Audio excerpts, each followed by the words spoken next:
साप्ताहिक पारायण राति 10:30 भितर समापन दीपज्योति यूट्यूब चैनल माध्यम सात दिन धरी कार्य शुणाइबारे आज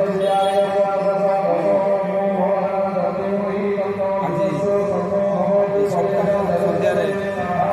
आसी पहुँची पहुँचाई जगन्नाथ महाप्रभु पाखे प्रार्थना करुँची एमती भल पाइबा भल पाइबा रहिले आहरी आगक अनेक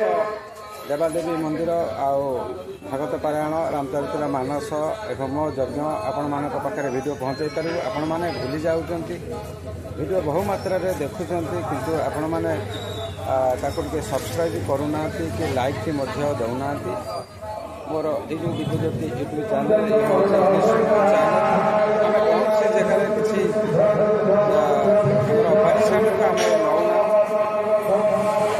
प्रभुंर ये प्रचार प्रसार कार्य को अपनाई नहीं प्रभुंर कार्य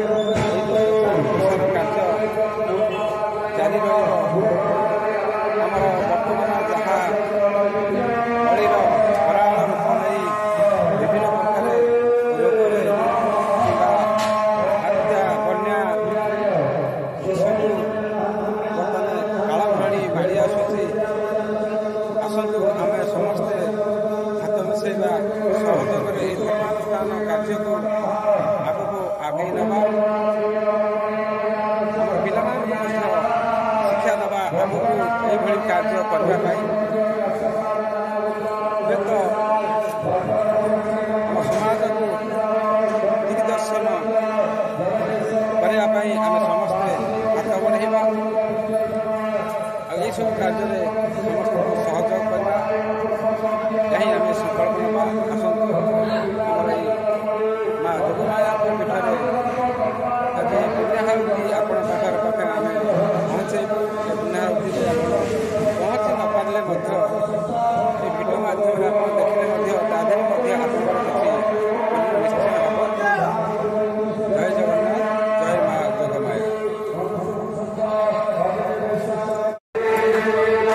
ପିଲାଙ୍କର ଦୁଃଖ ଦେଖିଲା ପରେ ଆଜ୍ଞା କୋଉ ମାଟା ତା ସନ୍ତାନକୁ ଭୋକ ଲାଗୁଥିବ ଏ କୋଉ ମାଟା ସହିବ ଛାତିରେ ପଥର ଲଦିକି ସୁମତି କେମିତି ପିଲାମାନଙ୍କୁ ବୁଝେଇବ ଆଜ୍ଞା କାଠ ଚୁଲି ଜାଳିଦେଲା ଚୁଲିରେ ହାଣ୍ଡି ବସେଇ ଦେଲା ପାଣି ବସେଇ ଦେଲା ପିଲାମାନଙ୍କୁ ଗଲେ ପିଲେ ସବୁ ଥାଳି ଧରିକି ବସ ଇଏ ତମ ବାପା କାଲି ଚାଉଳ ଆଣିକି ଆସିଲେ ଆମର ବି ରୋଷେଇ କରିବା ସାଙ୍ଗ ହେଇକି ଖାଇବା ଏ ପିଲାମାନେ ଚାରିପଟ ଯାକ ବସିଲେ ଥାଳି ଧରିକି ଗଲେ ମା ମତେ ଅଧିକା ଲୋଭ ହେଲା ମୁଁ କାଲି 3 ଦିନ ହେଲା ଖାଇବି ସାନ କହୁଛି ମା ମତେ ଅଧିକା ଦବୁ ସୁମତିର ଆଖିରୁ ଲୁହ ବାହାରୁଛି କାହିଁକି ଏ ଜୀବନରେ ସବୁଠାରୁ ଦୁଃଖ କୋଉଟା ଜାଣିଛ ସନ୍ଥ ତୁଳସୀ ଦାସଙ୍କୁ ପଚରାଗଲା ମଣିଷ ଜୀବନର ସବୁଠାରୁ ବଡ ଦୁଃଖ କଣ ନା ଗରିବ ହବାଟା ସବୁଠାରୁ ବଡ କଷ୍ଟ ଆଜ୍ଞା ଗରିବ ବାପା ଗରିବ ମାଟା ସବୁ ଚାହୁଁଥିବ କିଛି କରିପାରୁନଥିବ ଆଜ୍ଞା ପଡୋଶୀ ଘର ପୁଅ ଯେତେବେଳେ ଭଲ ଲୁଗା ପ୍ୟାଣ୍ଟ ସାର୍ଟ ପିନ୍ଧିକି ଯାଉଥିଲା ବେଳେ ନିଜ ପିଲା ପାଇଁ ଲୁଗା ଖଣ୍ଡେ କିଣି ପାରି ନ ପାରିଲା ବେଳେ ସେ ବାପାର ଯୋଉ ଦୁଃଖ ଅନୁଭବୀ ବାପା କେବଳ କହିବ ଆଜ୍ଞା ସବୁ ଲୋକ ଜାଣିପାରିବେନି ସେ କଥା ସୁମତି କାନ୍ଦୁଛନ୍ତି ଏପଟେ ପିଲାମାନେ କେତେବେଳେ ଖାଇବା ହବ କହି ଆଜ୍ଞା ଶୋଇ ପଡିଛନ୍ତି ଏତିକି ବେଳେ ଭଗବାନ କୃଷ୍ଣ ବ୍ରାହ୍ମଣ ବେଶରେ ସୁଦାମାର ଘର ଆଗରେ ପହଞ୍ଚିଗଲେ ଡାକ ପକେଇଲେ ଭିକ୍ଷା ଦେହି କିଏ ସେ ଅଛ ଗଣ୍ଡେ ଖାଇବାକୁ ମିଳିବ ସୁମତି କାନ୍ଦିଲେ ଗଲେ ଦେଖୁଛ ମୋ ଘରେ ଖାଇବାକୁ ନାହିଁ କିନ୍ତୁ ଏବେ କିଏ ଜଣେ ଖାଇବାକୁ ମାଗିଲାଣି ମୋ ଦାଣ୍ଡ ଦୁଆରେ ଆଉ ଯଦି ଖାଲି ହାତରେ ଅତିଥି ମୋ ଘରୁ ପଳେଇ ଯାଆନ୍ତି ମୋର ସବୁତକ ପୁଣ୍ୟ ପଳେଇବ ଏବେ କରିବି କଣ ମାୟା ଧର କୃଷ୍ଣ ବାରମ୍ବାର ଡାକୁଥାନ୍ତେ କିଏ ସେ ଅଛ କଣ୍ଡେ ଖାଇବାକୁ ଆଣ ଭାରି ଭୋକ କଲାଣି ମତେ ସୁମତି ମୁଣ୍ଡରେ ଅରୁଣା ଦେଲେ ପାଣି ଢାଳୁଟେ ଧରିଲେ ଯାଇକି ପହଞ୍ଚିଗଲେ ବ୍ରାହ୍ମଣ ଦେବତାଙ୍କ ପାଖରେ କହିଲେ ବ୍ରାହ୍ମଣ ଦେବତା କ୍ଷମା କରିବେ ମୁଁ ଆଜି ଆପଣଙ୍କୁ ଖାଇବାକୁ ଦେଇପାରୁନି ବ୍ରାହ୍ମଣ ରୂପୀ ଭଗବାନ କୃଷ୍ଣ ପଚାରିଲେ କହିଲେ ମା ଅସୁବିଧା କଣ ହେଇଛି ସୁମତି କହିଲେ ଆମର ମାନେ ଅଶୌଚ ଛୁତିକିଆ ହେଇଛି ତ ଆପଣ କଣ ଛୁତିକିଆ ଘରେ ଖାଇବେ ଭଗବାନ ମନେ ମନେ ହସିଲେ କହିଲେ ହେ ମୋ ସୁଦାମାର ପୁଣି କଣ ପିଲାପିଲି ହେଲା ନା କଣ ଇଏ ଛୁତିକିଆ ହେଇଛି ବୋଲି କଣ କହିଲେଣି କହିଲା କଣ ହେଇଛି କି ତମର ସୁମତି ମୁଣ୍ଡ ତଳକୁ ପୋତିଲା କଲା ଗୋସେଇ ମୋର ଗରିବ ବୋଲି ଗୋଟେ ପୁଅ ଜନ୍ମ ହେଇଛି ଆଉ ଦୁଃଖ ବୋଲି ଗୋଟେ ଝିଅ ଜନ୍ମ ହେଇଛି ଏଇଥିପାଇଁ ମୁଁ ତମକୁ ଖାଇବାକୁ ଦେଇପାରିବିନି ଭଗବାନ ଶୁଣିଲେ କିଛି ସମୟ ବସିଲା ପରେ ଭଗବାନ ପଚାରିଲେ କହିଲେ ଆଚ୍ଛା ଏଇଟା ସୁଦାମାଙ୍କ ଘର ତ ଆମର ସନ୍ଦୀପନି ଋଷିଙ୍କର ଶିଷ୍ୟ ସୁଦାମାଙ୍କ ଘର ଏଇଟା ତ ସୁମତି କହିଲା ହଁ ଟିକେ ପିଇଲା ପରେ ସୁଦାମା ବସିଲେ ସୁମତି ଆରମ୍ଭ କଲେ କହିଲେ ଆଚ୍ଛା ତମେ ସନ୍ଦୀପନି ଋଷିଙ୍କ ଆଶ୍ରମରେ ପାଠ ପଢୁଥିଲ ନା ସୁଦାମା କହିଲେ ହଁ ନା ଆଚ୍ଛା ତମେ ସନ୍ଦୀପନି ଋଷିଙ୍କ ଆଶ୍ରମରେ ପଢୁଥିଲା ବେଳେ ଏ କୃଷ୍ଣ ବୋଲି ତମର କିଏ ଜଣେ ଭଲ ମିତ୍ର ଥିଲେ ଆଜ୍ଞା ଯେମିତି ଭଗବାନ କୃଷ୍ଣଙ୍କ କଥାଟା ପଡିଗଲା ସୁଦାମାଟା ଭୋ ଭୋ କରି କାନ୍ଦିଲା କଲା ସୁମତି ତୁ କେମିତି ଜାଣିଲୁ ବହୁତ ଦିନ ପରେ ତୁ ମତେ ମନେ ପକେଇଦେଲୁ ଖାଲି ମିତ୍ର ତୁ ଜାଣିଛୁ ମୁଁ ଦିନେ ଏକୁଟିଆ ଜଙ୍ଗଲରେ ମୋ ଗୋଡରେ କଣ୍ଟା ପଶି ଯାଇଥିଲା ଆଲୋ ଏଡେ ବଡ ରାଜା ଘରର ପୁଅ ତାଙ୍କ ଲଗେଇ ଦେଇକି ମୋ କଣ୍ଟା ବାହାର କରିଦେଲା ବୁଝିଲୁ ସୁମତି ଖାଲି କଣ ବନ୍ଧୁ ଆଲୋ ମୁଁ ଭଲ ପାଠ ପଢେନି ବୋଲି ମତେ ସ୍କୁଲରେ ପାଠ ଆସେନି ବା ଯୋଉ ଦିନ ମୋ ପାଠ ଭୁଲ ହବ ଜାଣି ଜାଣିକି ସିଏ ବି ଭୁଲ କରେ ଆଲୋ କୃଷ୍ଣ ଖାଲି ମୋର ବନ୍ଧୁ ନୁହ ଜୀବନର ସର୍ବସ୍ୱ ସୁମତି କଲା ହେଇଯ ତମେ ଜାଣିଛ ତମ ସାଙ୍ଗ ଏବେ ବାରିକାର ରାଜା ଅଖିଳଗିରି ବ୍ରହ୍ମାଣ୍ଡର ନାୟକ ତମେ ଜାଣିଛ ସୁଦାମା କଲା ଜାଣିଛ ଯଦି ଜାଣିଛ ଆମେ ଖାଇବାକୁ ପାଉନେ ପିନ୍ଧିବାକୁ ପାଉନେ ଏ ଥରେ ଯାଇକି ତାଙ୍କ ପାଖରେ କହନ୍ତନି ରାଜା ଘର ତାଙ୍କର କଣ ଅଭାବ ଅଛି ଟିକିଏ ଯାଇକି ଯଦି ଆମକୁ ଅନେଇ ଦିଅନ୍ତେ ଆମ ପିଲା ଗୁଡାକ ବଞ୍ଚି ଯାଆନ୍ତେ ସୁଦାମା କଲା ବୁଝିଲୁ ଯଦି ମୁଁ ଏନେ ମାଗିବାକୁ ଯିବି ତାହେଲେ କହିବ କହନ୍ତି ସୁଦାମା ଶୁଣ ଗୋ ସୁମତି କୃଷ୍ଣ ମୋର ଭାର୍ୟ ସଖା କହନ୍ତି ସୁଦାମା ଶୁଣ ଗୋ ସୁମତି କୃଷ୍ଣ ମୋର ଭାର୍ୟ ସଖା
ଯେମିତି ଭଗବାନଙ୍କ କଥାଟା ମନେ ପଡିଗଲା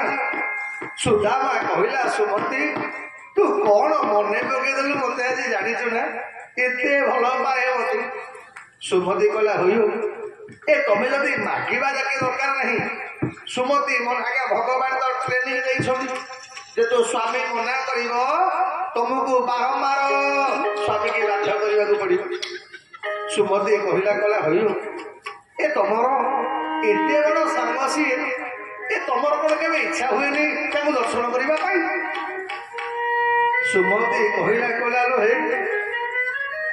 ଜଗତରେ ଏମିତି କିଏ ଅଛି କହିଲୁ ଯାହାକୁ ଭଗବାନଙ୍କୁ ଦେଖିବାକୁ ଇଚ୍ଛା ନଥିବ ଆଜ୍ଞା ଯେତେ ବାପା ମାନେ ମା ମାନେ ଏଠି ବହିଛ ଏନେ ଯଦି ଆପଣ ମାନଙ୍କୁ ସୁଯୋଗ ମିଳନ୍ତା ଶ୍ରୀକ୍ଷେତ୍ର ଯାଇକି ଜଗନ୍ନାଥ ଦର୍ଶନ କରିବାକୁ ଆପଣ ମନେ କରିବେ ଯେତେ କାମ ଥାଉ ଆସନ୍ତା କାଲି ଆଜ୍ଞା ବହୁତ କାମ ଥିଲା ବେଳେ କଣ ହବ ମୁଁ ମନେ ମନେ ଭାବୁଥିଲି ଆଜ୍ଞା ଯୋଉଠି ଆଜି ପର୍ଯ୍ୟନ୍ତ ମୁଁ ଭାଗବତ କଥା କରେ ଅଧିକାଂଶ ସମୟ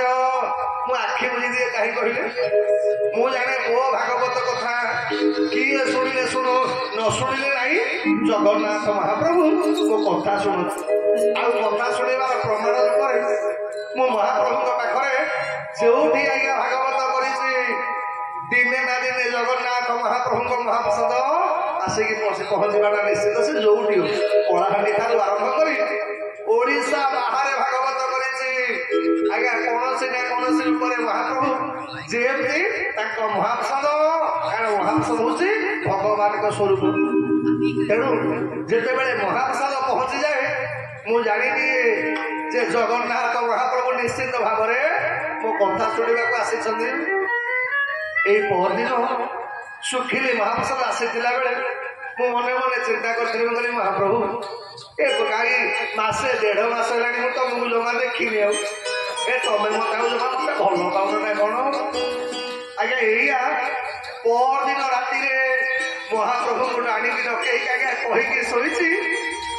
କାଲି ରାତିରେ ଆମର ଏସି ମା ମୋ ନାନୀ ମୋର ଫୋନ କଲା କାଲି କଣ କାମ ଅଛି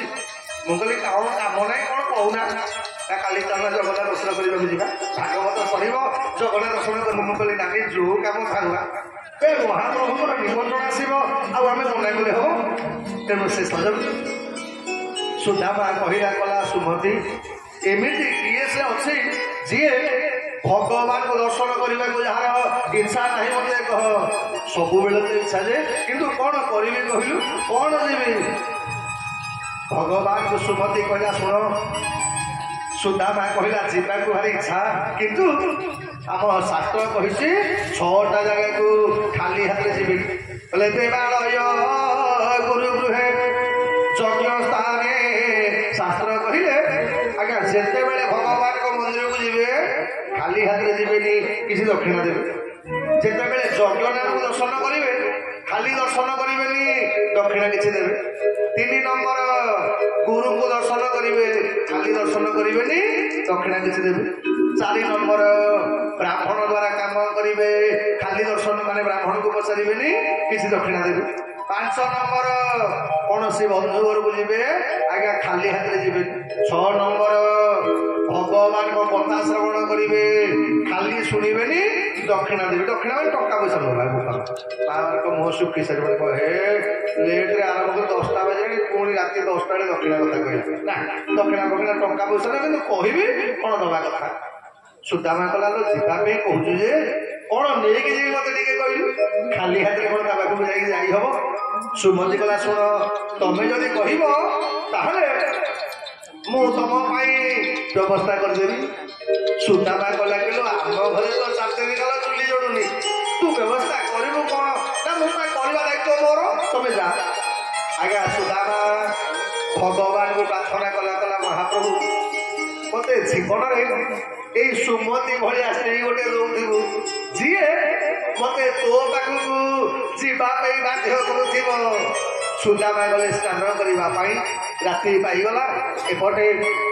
आज्ञा सुमति प्रथम थर पड़िशा गृह जाई होइले हाजर सुमति बोलती गानी दुख सुर राम जय राम जय जय राम श्री राम जय राम जय जय राम भक्त भगवान की जे पड़िशा घर कबाट बाड़े नजर पड़गला पड़िशा घर स्त्री लोकर जे सुदामा पत्नी आसी दांड को कबाट खोलिले हसी हसी कहले नानी 5 दिन है तुम घरे चुली जलिनी आम सब खबर रखीचु ए नानी तुम आज मन पड़ा कह केते बस्ता चाउल केते बस्ता डाली तुम घर को पठेदेवी कह ए तुम आगे सब पड़िशा तुम तो जमा क्या घर जिन नबनी सुमति मुंड तल को बतीसी गला नानी तुम्हें मैंने मत भल पाच से यथेष किंतु मोर बस्ताटे चाउल दरकार ना गोटे मुठा चाउल मत दे पार आज्ञा पड़िशा स्त्री लोक गला ना तुम मुंड खराब ना कौन अरे स्वामीटा जमी पागल स्त्रीटा ताठो पागल हो पिला गुड़ाक खाइबा पाई ना गोटे किसी ना चाउल देखिले घरे नहीं जावा हाथ टे कर जीवन बचई दब सुमति गला ना ना गोटे मुठा दरकार मोर केवल बुझी पारुनी पड़िशा घर जे प्रकृत ये मनीष ना आउ कि आज्ञा 4 जन घर पृथुड़ तंडुल धर पड़े भगिले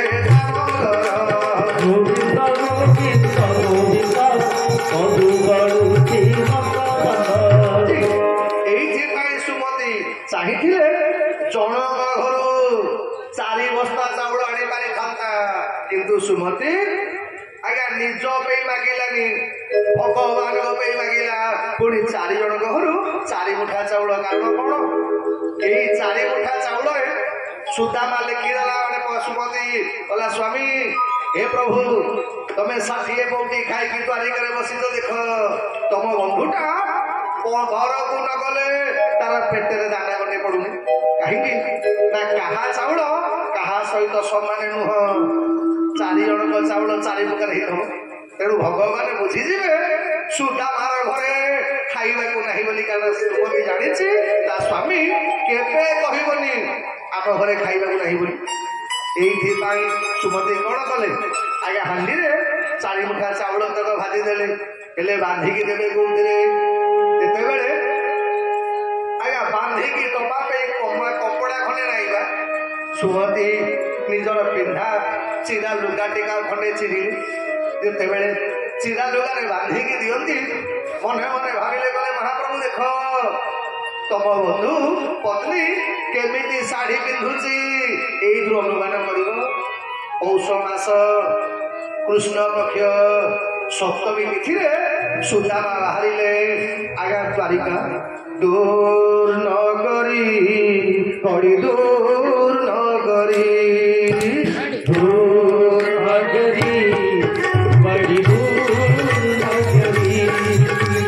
ଦୂର ନଗରୀ ବଡ଼ି ଦୂର ନଗରୀ କେତେ ଆଉ ରେ କଧାଇ ତେରେ ଗୋକୁଳ ନଗରୀ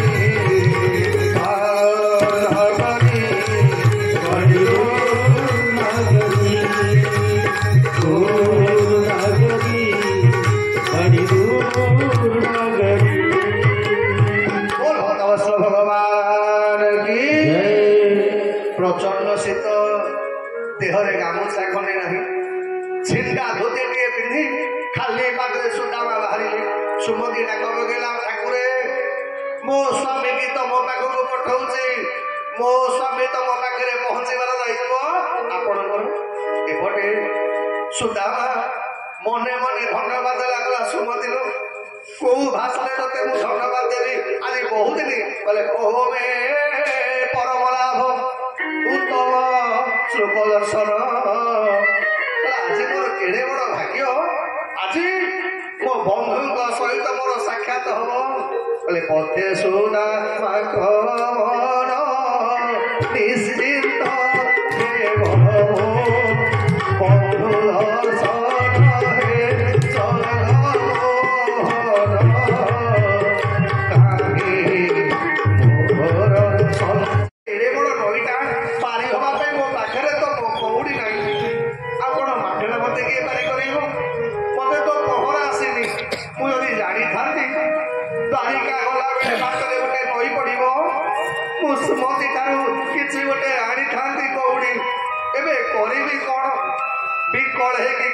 सुदामा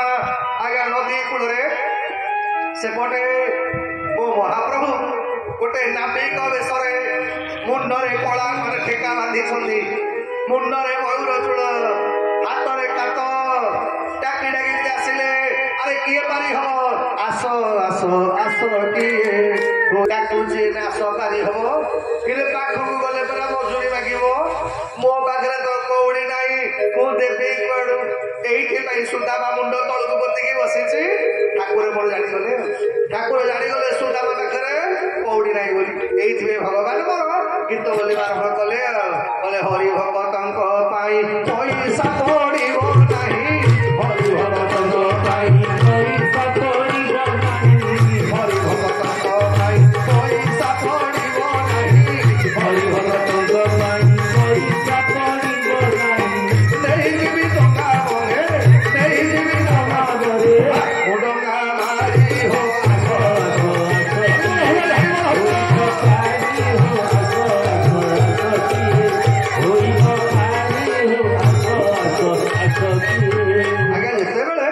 भगवान कले पैसा पड़ोनी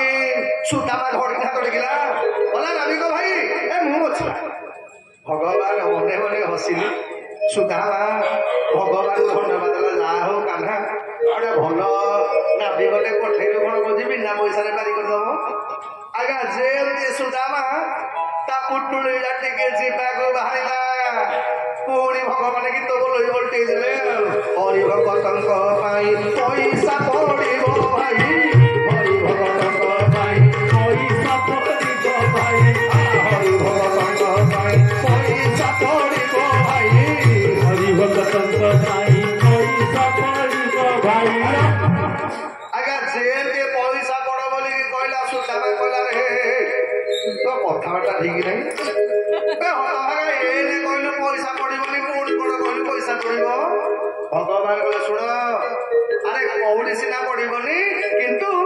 मो भवसागर को पारी हवा हेले पैसा दरकार कौन राम नाम कृष्ण नाम राम नाम कृष्ण नाम आनंदे गाई हो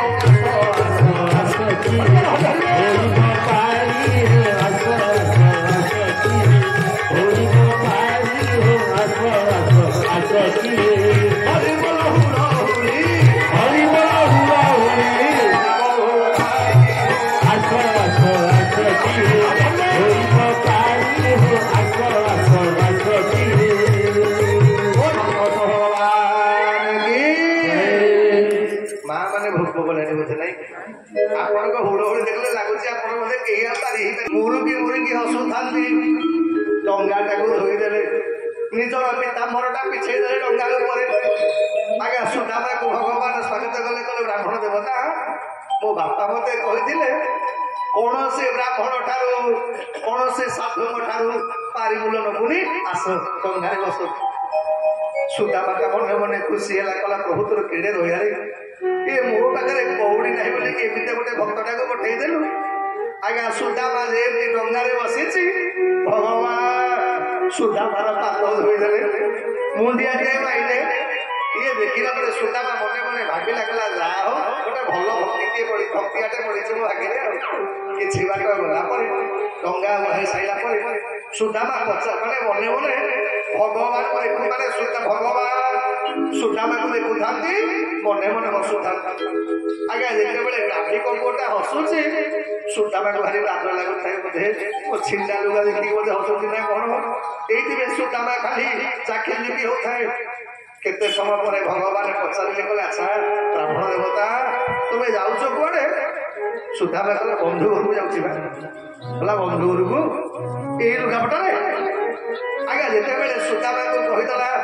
ଏଇ ଲୁଗାରେ ବନ୍ଧୁ ଘରକୁ ଯାଆନ୍ତି ସୁଦାମା କହିଲା ବୁଝିଲୁ